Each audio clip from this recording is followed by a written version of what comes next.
penggunaan narkotika di kalangan para dewasa awal meningkat. Menurut undang-undang yang mengatur tentang narkotika, nomor 22 tahun 1997 tentang narkotika mengatur upaya pemberantasan terhadap tindak pidana narkotika melalui ancaman pidana, pidana penjara, pidana seumur hidup, dan pidana mati. Narkotika adalah zat atau obat baik yang bersifat alamiah, sintetis, maupun semi-sintetis yang menimbulkan efek penurunan kesadaran, halusinasi, serta daya rangsang. Sementara, menurut Undang-Undang Narkotika Pasal 1 Ayat 1 menyatakan bahwa narkotika merupakan zat buatan ataupun yang berasal dari tanaman yang memberi efek halusinasi, menurutnya kesadaran, serta menyebabkan kecanduan. Secara umum, penyalahgunaan narkoba dapat memberi efek peningkatan frekuensi denyut jantung, irama jantung tidak teratur, penyempitan pembuluh darah, dan peningkatan tekanan darah. Kondisi ini dapat meningkatkan risiko terjadinya gangguan aliran darah ke organ jantung yang akhirnya mengakibatkan serangan jantung. Berita, sebanyak 57% remaja coba pakai narkoba. Di sini kami membuat tentang Jatim Nesrom, yaitu Badan Narkotika Nasional atau BNN dan Komisi Perlindungan Anak Indonesia atau KPAI mencari solusi untuk menangani penyalahgunaan narkoba pada kalangan remaja. Kedua lembaga itu menilai remaja rentan terhadap penyalahgunaan narkoba meningkat angka coba pakai yang cukup tinggi, yakni 57% dari total penyalahgunaan narkoba. Komisi Perlindungan Anak Indonesia atau KPAI membeberkan data 23% penghuni Lembaga Pembinaan Khusus Anak atau LPK merupakan pelaku pencurian, 1,7% penjara tidak pidana narkotika diikuti dengan kasus asusi sebanyak 13,2%. KPAI juga menyebabkan hasil survei terhadap kasus penyalahgunaan narkoba oleh anak-anak. Komisioner KPAI Divisi Monitoring dan Evaluasi Jasa Putra menjabarkan 82,4% anak yang terjerat kasus narkotika berstatus pemakai, sedangkan 47,1% berperan sebagai pengedar dan 31,4% sebagai dari mana mereka dapat? 65% menjawab teman bermain dekat rumah. Bersama siapa Anda memakainya? 50% menjawab teman rumah itu. Artinya, keluarga menjadi faktor yang sangat penting dalam melindungi anak dan penyalahgunaan narkoba. Tutur Jasa Putra melalui Rikis diterima JNR Selasa 8 bulan 6 2021. KPAI menilai lingkungan memberi peran yang amat besar untuk itu. Sinergitas implementasi intervensi berbasis masyarakat atau IBM sangat dibutuhkan. Hal ini, kata dia, dapat berdampakkan pada tingginya kesadaran di masyarakat akan bahaya narkoba di sekitarnya.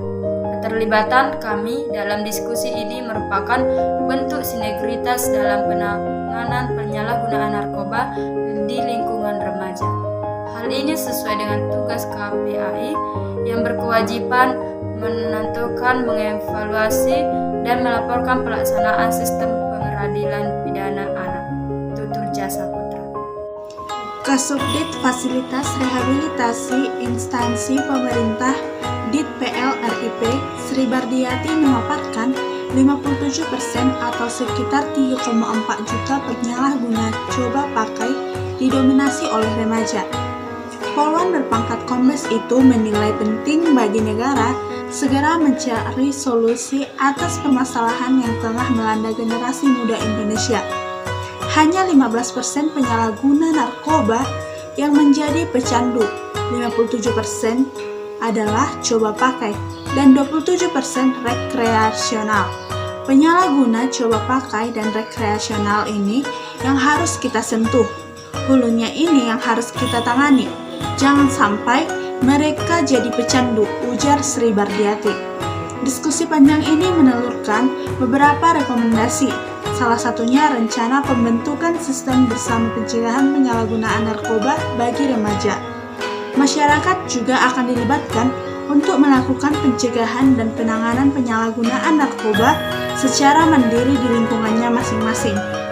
Dengan menumbuhkan kesadaran akan bahaya narkoba di masyarakat dan memberi bekal kepada mereka dalam penanganan penyalahgunaan narkoba di lingkungannya, mereka akan lebih mandiri dalam melindungi keluarganya dari penyalahguna narkoba, pungkas Sri Bardiati. Salah satu contoh kasus di Indonesia yaitu pasangan artis Nia Ramadhani dan Ardi Bakri yang terjerat kasus dugaan penyalahgunaan narkoba. Nia Ramadhani terlebih dahulu ditangkap bersama supirnya JN pada Rabu 7 Juli 2021 siang. Sementara Ardi Bakri menyerahkan diri malam harinya pada Kamis 8 Juli 2021 malam. Nia Ramadhani, Ardi Bakri, dan JN keluar dari Polres Jakarta Pusat mengenakan baju tahanan berwarna orange dan digiringi masuk mobil. Namun JN tidak terlihat satu mobil dengan pasangan sosialita itu. Menurut Kepala Satuan Narkoba Polres Metro Jakarta Pusat, Kompol Indraweni Panjioga, saat itu ketiganya menuju ke kediamannya di kawasan Pondok Indah. Ya, kita lakukan pengembangan di kediamannya. Kita lakukan penggeledahan lagi untuk dapat barang bukti yang lain. Tapi ternyata tidak ada di rumahnya, ujar Indra saat dihubungi wartawan pada Jumat 9 Juli 2021.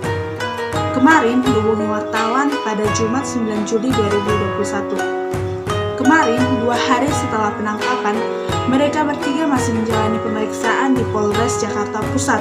Sampai sekarang masih dilakukan pemeriksaan intensif di Polres, tulis Kompol Indraweni Panjioga via pesan singkat kepada Kompas.com pada Jumat 9 Juli 2021. Saat ditangkap di rumah Nia Ramadhani, polisi menemukan sabu seberat 0,78 gram dan alat hisap sabu atau bong. Kadif Humas Polda Metro Jaya, Ombes Pol Yusri Yunus mengungkap, Nia Ramadhani dan Ardi Bakri membeli sabu dengan harga 1,5 juta per klip. Harga per klipnya menurut pengakuan tersangka 1,5 juta rupiah. Kata Yusri saat menggelar konferensi pers di Polres Metro Jakarta Pusat pada Kamis 8 Juli 2021. Nia dan Ardi mengaku mulai memakai narkoba sejak 4 bulan terakhir. Dari penuturan Kompol Indraweni, Nia dan Ardi mengaku ingin sembuh dan berhenti dari pengaruh narkoba.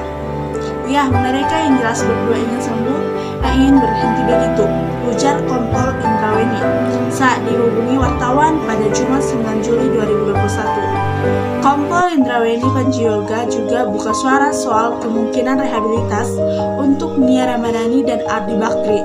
Nanti kita tunggu saja kepastiannya. Kalau dari pasal 127 kan memang bisa direhab ya, karena ya memang betul pengguna mereka ini, ujar Indra saat dihubungi wartawan pada Jumat 9 Juli 2021. Bersama JN pula, ketiganya dijerat pasal 127 ayat 1 Undang-Undang RI nomor 35 tahun 2009 tentang narkotika yang terancam maksimal hukuman 4 tahun penjara. Keluarga ayah Ardi Bakri, Abu Rizal Bakri, akhirnya memberi tanggapan melalui juru bicara terkait kasus penangkapan anaknya. Juru bicara keluarganya lalu Mara Satria Wangsa menyampaikan Abu Rizal Bakri menyebut peristiwa ini adalah sebuah cobaan untuk keluarganya. Dan terakhir, Pak Arrizal menyampaikan bahwa apa yang terjadi ini adalah cobaan beliau hadapi dengan sabar dan tabah dan mendukung penuh apa yang terjadi pada putranya agar cepat selesai. Lalu saat ditemui di Polres Jakarta Pusat Jumat 9 Juli 2021, pihak keluarga mendukung sepenuhnya agar proses hukum bisa berjalan dengan lancar. Keluarga mendukung dan telah memberi maaf, dan Pak Ardi dan Bu Nia juga sudah meminta maaf yang sebesar-besarnya kepada orang tua dan keluarga. Kuasa hukum keluarga Bakri, Wadu Nur Zainab, turut menyampaikan pesan dari Ardi Bakri dan Nia Ramadhani. Menurut Wadu, pasangan itu mengaku menyesal dengan adanya peristiwa penangkapan atas kasus penyalahgunaan narkoba. Yang perlu kami sampaikan adalah, tadi kami melihat dengan sesungguhnya betapa ada penyesalan dalam dari Pak Ardi dan Ibu Nia, karena pada dasarnya ini beliau akhirnya mengalami sampai di proses hukum, kata Wadu saat ditemui di Polres Jakarta Pusat pada Jumat 9 Juli 2020. Tapi ya insya Allah ini akan ada hikmah besar dan akan lebih baik ke depannya, lanjut Wadu. Wadu juga mengatakan kondisi Ardi Bakri dan Nia Ramadhani sudah lebih baik dari sebelumnya. Informasi ini didapat dari kompasharian.com. Penyebab penggunaan narkoba. Yang pertama, faktor individu. A. Keingintahuan yang besar untuk mencoba tanpa sadar atau berpikir panjang mengenai akibatnya. B. Keinginan untuk bersenang-senang. C. Keinginan untuk mengikuti tren atau gaya. D. Keinginan untuk diterima oleh lingkungan atau kelompok. E. Lari dari kebosanan, masalah, atau kesusahan hidup. F. Pengertian yang salah bahwa penggunaan sekali-sekali tidak menimbulkan ketagihan. J. Tidak mampu atau tidak berani menghadapi tekanan dari lingkungan atau kelompok pergaulan untuk menggunakan nafsa. H. Tidak dapat berkata tidak terhadap nafsa. Yang kedua, faktor lingkungan. A. Lingkungan keluarga. Hubungan ayah dan ibu yang retak, komunikasi yang kurang efektif antara orang tua dan anak, dan kurangnya rasa hormat antar anggota keluarga merupakan faktor yang ikut mendorong seseorang pada gangguan penggunaan zat. B. Lingkungan sekolah. Sekolah yang kurang disiplin, terletak dekat tempat hiburan, kurang memberi kesempatan pada siswa untuk mengembangkan diri secara kreatif dan positif, dan adanya murid penggunaan nafsa merupakan faktor kontributif terjadinya penyalahgunaan nafsa. C. Lingkungan teman sebaya. Adanya kebutuhan akan pergaulan teman sebaya mendorong remaja untuk dapat diterima sepenuhnya dalam kelompoknya. Ada kalanya menggunakan nafsa merupakan suatu hal yang penting bagi remaja agar diterima dalam kelompok dan dianggap sebagai orang dewasa. Dampak langsung narkoba bagi kejiwaan atau mental manusia. Yang pertama, menyebabkan depresi mental.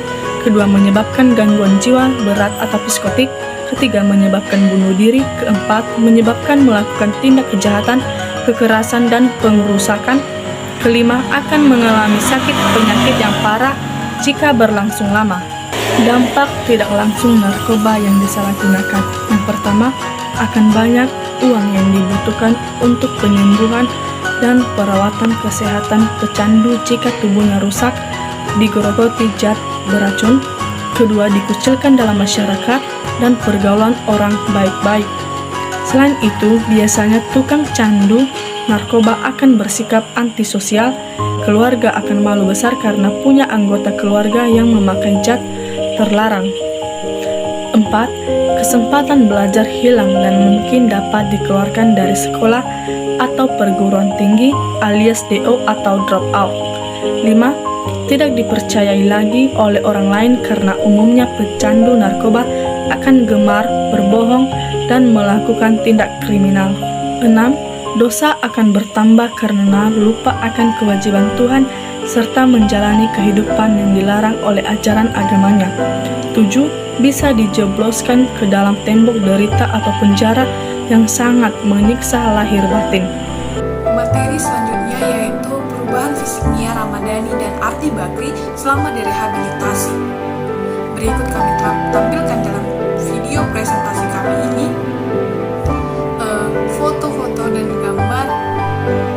Ramadhani dan Ardi Bakri sebelum dan sesudah mereka menggunakan narkotika. Dan hal ini membuktikan bahwa terjadi perubahan yang terlihat jelas di antara keduanya. Ciri-ciri fisik pengguna narkoba yaitu berat badan turun drastis, mata cekung dan merah, muka pucat dan bibir kehitaman. Yang ketiga, sembelit atau sakit perut tanpa alasan jelas. Yang keempat, tanda berbintik merah seperti bekas gigitan nyamuk. Yang kelima, ada bekas luka sayatan. Dan yang keenam, terdapat perubahan warna kulit di tempat bekas suntikan.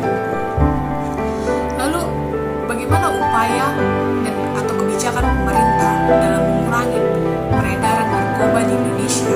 Di antaranya yaitu adalah yang pertama, membuat peraturan perundang-undangan yang melarang keras peredaran dan penggunaan narkoba dan memberikan sanksi yang tegas bagi pelanggarnya.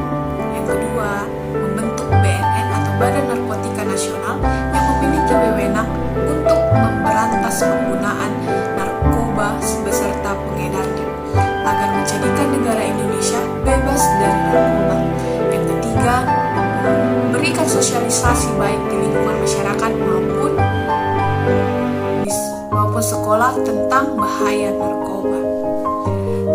Yang keempat, mengembangkan sarana untuk mendeteksi penggunaan narkoba. Yang kelima, membentuk organisasi anti narkoba di lingkungan masyarakat untuk